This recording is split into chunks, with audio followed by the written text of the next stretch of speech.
Chaverot, I was telling you that I'm really excited to be here. I know many of you. I met you in Israel. Some of you that came to visit and seminarists, and it's really exciting. Where is Ivy? Ivy, I'm not going to ask you to jump, but very soon you'll be able to do it, I'm sure. Thank you so much for hosting this, really.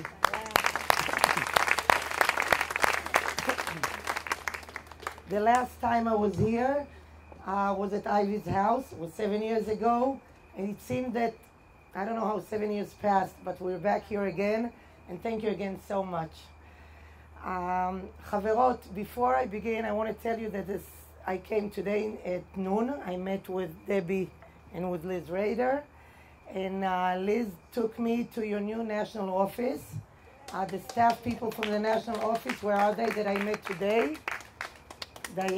Again, I'm very bad in names. Diana, right? Diana? Yeah. And? Carrie, come on. Carrie, Diana, the office manager, and Diana, and Joanne. And thanks. And I want to tell you, really from the bottom of my heart, I was so excited. I felt, and I told Liz, that this is really like a new beginning. The office that moved here was not an easy step, and it took a lot of energy, a lot of time, a lot of efforts. I'm sure you all know about it. And from the bottom of my heart, on behalf of AMAT Israel, I want to tell you that your president did something that was really very big job, and I think it's a difference. This really will make a difference for AMAT USA from now into the future. And we really respect and appreciate you, Liz, really. And you know it, and I want to say it here in front of everybody. And I wish the new staff at the AMAT office much success, and I'm sure that all of you and more members of AMAT will help them, and together we will bring AMAT USA to go forward and to become stronger and bigger and to increase membership, and together you here in USA and us in Israel will make a strong international movement. So thank you again, everybody, for coming and for being here. Now, what I was asked actually, and what I was thinking to myself, I will share with you Stephanie. I got the name right? I didn't make a mistake? Stephanie, right. It spoke before me. Yes? Stephanie, right. Stephanie gave you an overall picture, and I'm sure you read the news and you're on the media and you speak to people, and you know a lot of course, of what really went on in the last month in Israel. Excuse me. I want to share with you a little bit some of my personal insights, my personal feelings, some experience that unfortunately we had to go through in Israel. I came here with my family just about a week ago. So we were in Israel for the whole month since this whole situation began. And I will share with you some of what went through, and then I will really inform you how AMAT dealt with the situation, and what we had to cope with, and maybe for there is some time, we'll leave some time for a few questions. Great. So let me begin. I'll tell you where we live. My family and we live in Gan Yavne, which is 35 kilometers from Gaza. And when you talk about the 40-kilometer range, we are there. It's just near Ashdod. So a month ago, it began in the south, and then a week after, it developed to the Tel Aviv area and to other parts of Israel. The first week, it was, it began one day, rockets fired, and there was the siren, not in my area, but in Ashkelon, which is about 15-20 kilometers from my house. I told my daughter, I don't have a good feeling, I have to take out all the things from the safe room, because our safe room has, it's like a storage room, okay?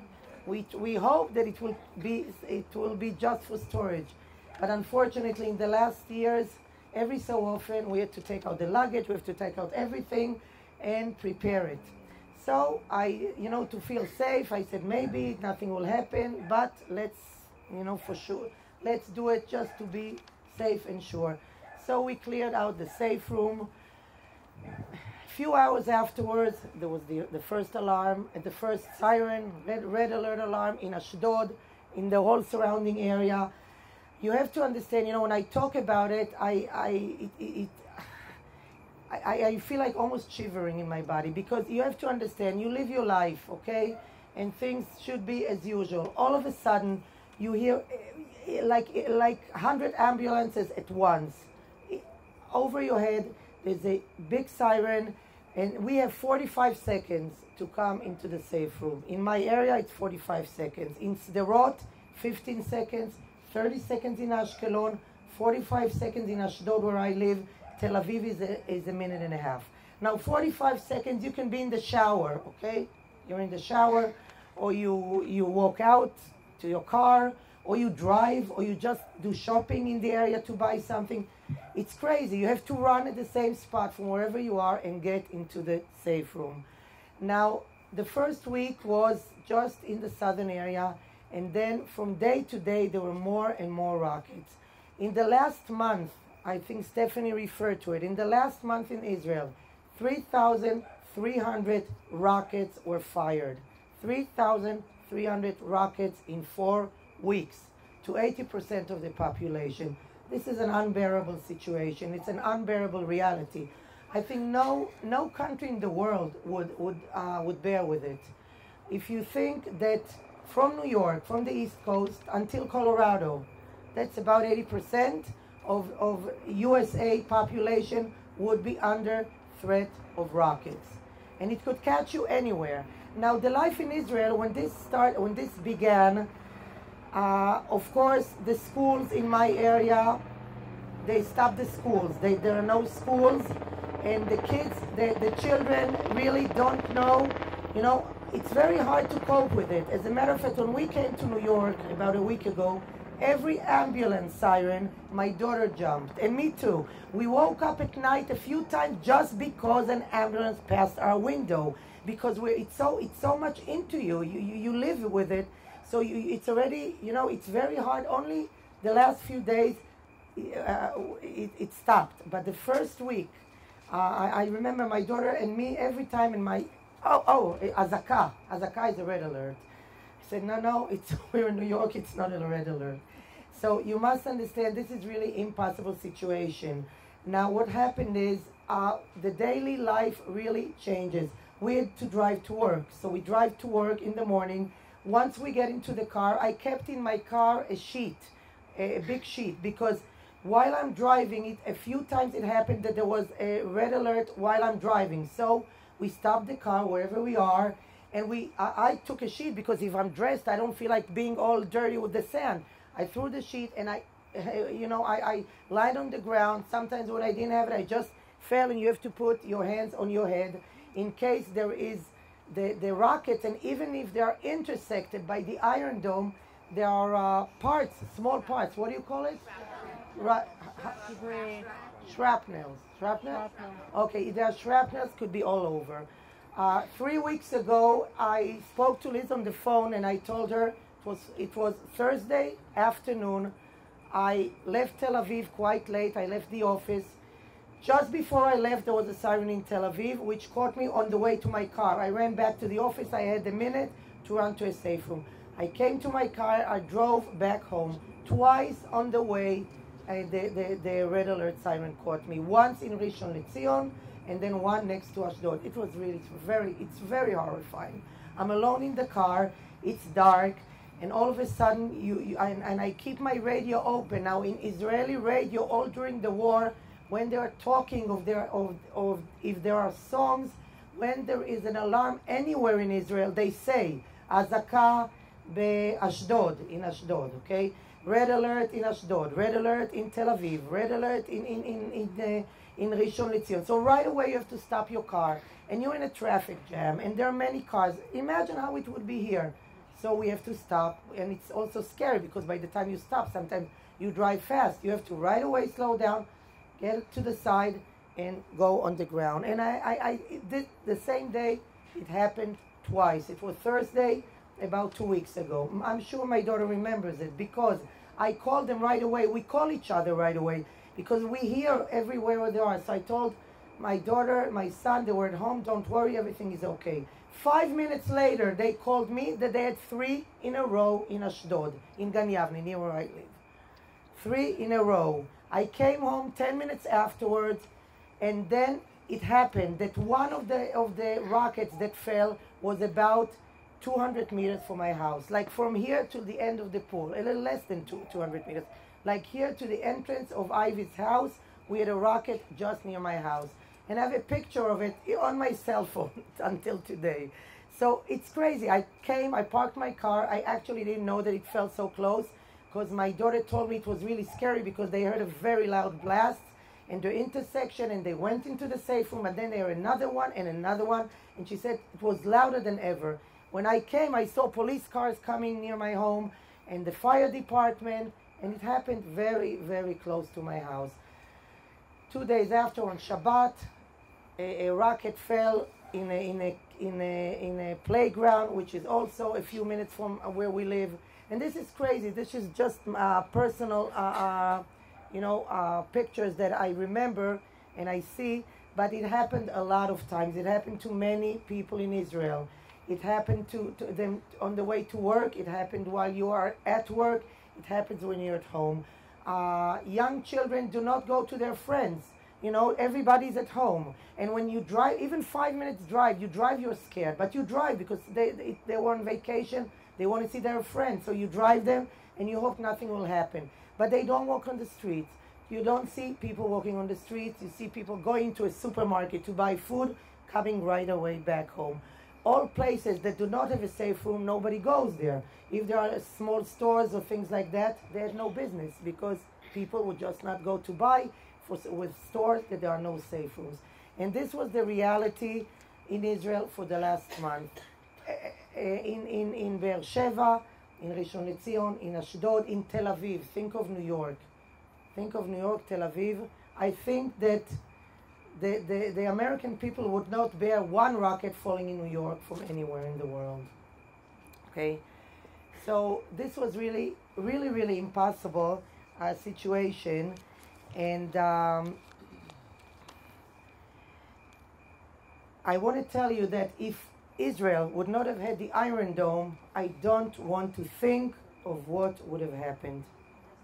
It would have been a national disaster, really, because most of the rockets that were launched to Israeli population, not to open space, were intersected by the Iron Dome. Most of them, not all, most of them. If not, I don't want to think what would have happened. As a matter of fact, I want to tell you that a week after the war began, a week and a half after the war began, my son, who is at the Hebrew U, he was doing his exams, he's studying at the Hebrew U, called me at 11:30 at night. I thought, how are you, whatever. He said, okay, Mom, don't worry. I said, everything is okay. How was your exam and this? He said, yes, everything is okay. Don't worry, but tomorrow morning I have to be in the army. He was called on reserve duty a week after the war began. He's serving in a commando unit in the army, which does special, very secret missions inside Gaza. Thank God he's dealing mostly with weapon development, all kind of secret developments for his unit. So he didn't go inside Gaza, but he was just near the border with the unit, preparing him to do. One of the things that his unit does is really trying to see where the tunnels are. Now, it's like a commando unit, and 2 of his friends were killed in the unit in one of the special, during the war, one of the special secret missions that they had. So he was drafted, and to tell you that I was not worried, even though he wasn't in Gaza, I was very worried, because what happens on the border and what happens close to the border He's very scared, and we had also soldiers unfortunately killed just by the boarding, preparing to go into Gaza. So this is very scary, and he was there for over a week. He came home for a few days, and he was called again. Just yesterday, he was released. Thank God.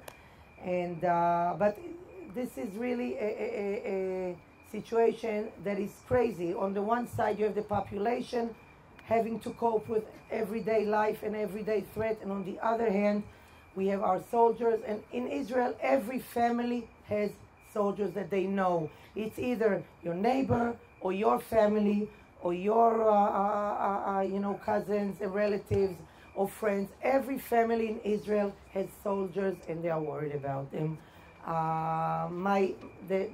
The brother of my son's best friend was killed a week and a half ago, a day before we left to the States.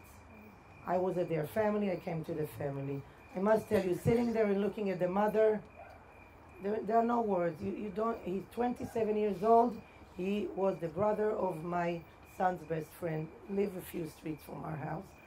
You can't grasp what this is. It's a whole family that is torn down. Anyway, so on this note, let's hope. I can't be too optimistic, unfortunately, like we discussed with Dave this afternoon, because the ceasefire was, again, I understand that there was a ceasefire, and again, rockets were launched just a few hours ago. We are dealing with a terrorist organization. It's not a nation, and it's not an enemy. It's much more than an enemy. It's a terrorist organization, just like Al-Qaeda is for the United States. And you have to understand the concept. This is a terrorist organization. And they're exactly like what happened, unfortunately, in September 11th. This is what they are trying to do. They're trying to do to Israel, to the free world, and to any democracy in the world. Now, I want to tell you a little bit about AMAT, how we coped with the situation and what happened. In AMAT, we have all over Israel, we have 250 daycare centers. In this situation, in the operation, I always have to look at the name in English. Operation Protective Edge, right? Got it right. During the Operation Protective Edge, 200 of our daycare centers were under threat. We have about 250, 50 daycare centers or more on the northern side of Israel, but about 200 daycare centers were under up to 80 kilometers from Gaza.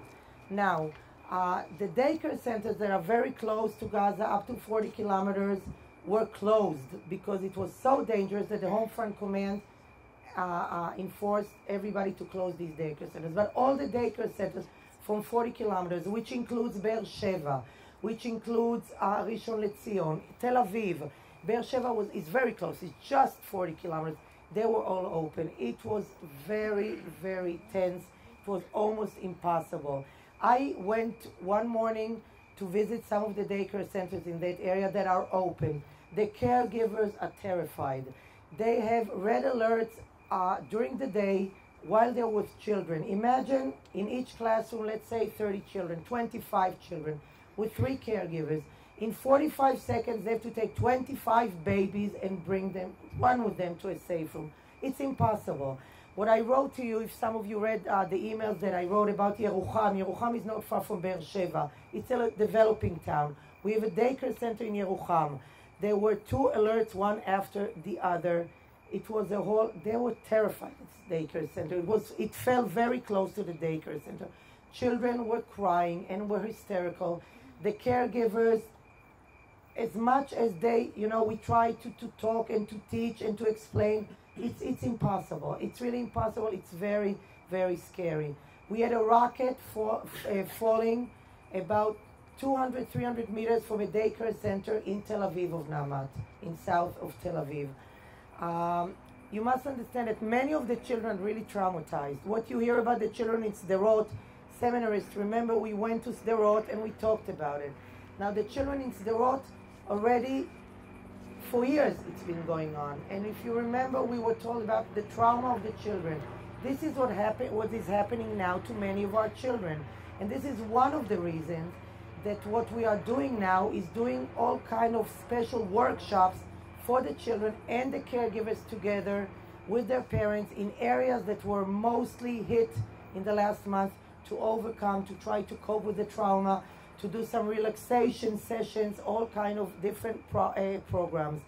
And I want to also thank at this point very much all of you Chaverot, Naamat USA, Liz, for the very, very important contribution. And I know you made a special campaign for the state of emergency in Israel, and I want to thank you from the bottom of our heart for all your efforts. We really, I'll tell you right now what we used the money for, and we have many more things that we have to do. What we used, what was sent to us just at the beginning of a week after, I believe, and I really salute. We were so, we had a board meeting in Naamat, and I opened the board meeting and I said what Naamat USA, how you right away made a campaign and you really sent us emergency funds, which were used right away.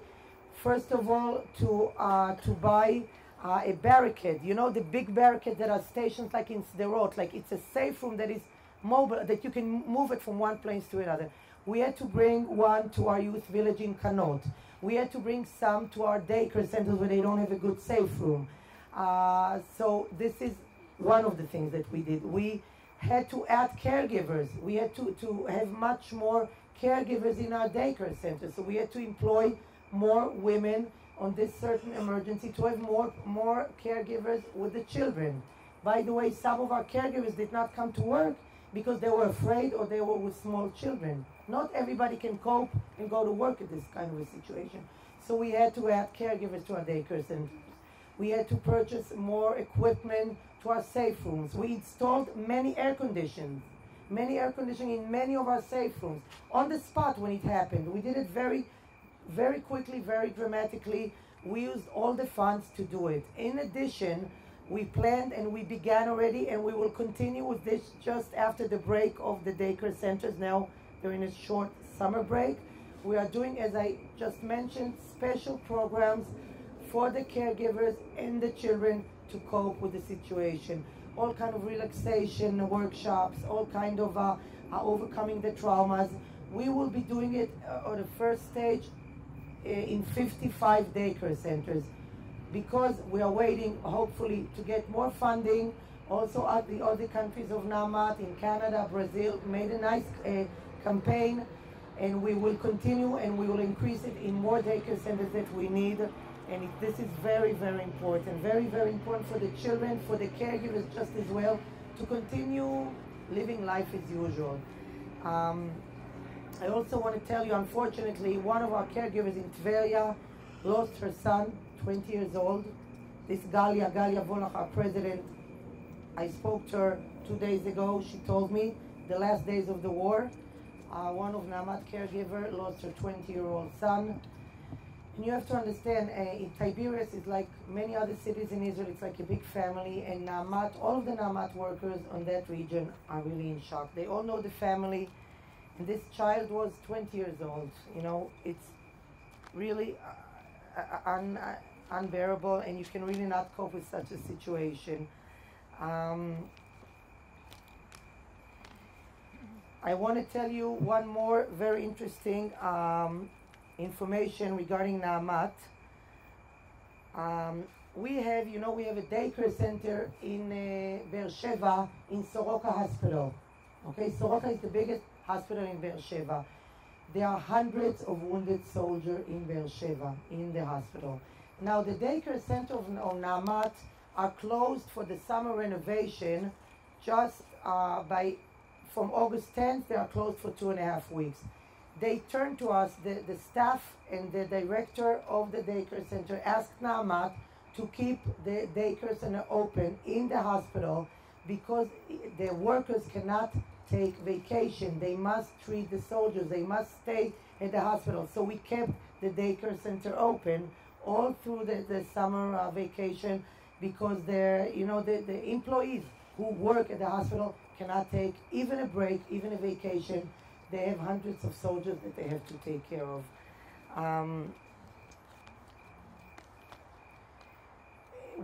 I sent you pictures, I don't know if some of you saw, of soldiers from the Home Front Command who came to our daycare centers to help us, cope with the children, to help us to you know, to bring the children to the safe rooms when we need to do it. And we are working very closely with the Home Front Command all year around, and especially, of course, during emergency time. So now AMAT, as you all know, is part of the Israeli society, and it really makes a difference for the children, the families, the women in Israel. If it's for small children or the schools, the youngsters, our schools were already closed when the war began. That's why, thank God, our technological schools were already on the summer vacation, so there were no students in our schools. But what we do for the children, what you help us, really together, I must say, it's really a joint mission with you, Chaverot, in AMAT USA, and us in Israel, with all your help and all your support. And I must tell you that all the emails that I got from you, supporting and giving, you know, and sending warm words, I read it to my colleagues in AMAT, and it gives us a feeling that we are not alone. So we really appreciate it, and I appreciate every effort and everything that you do for us. And I want to tell you that everything that you do really makes a difference. It makes a difference to a family, it makes a difference to a child in need. We have a lot of children at risk. AMAT has thousands of children at risk in our daycare centers, and we make a difference for them when we give them a chance for a brighter and a better future. So I want to thank you again very much for all your hard work, for all your efforts, and I'm really excited, and I love being here with you, and thank you so much.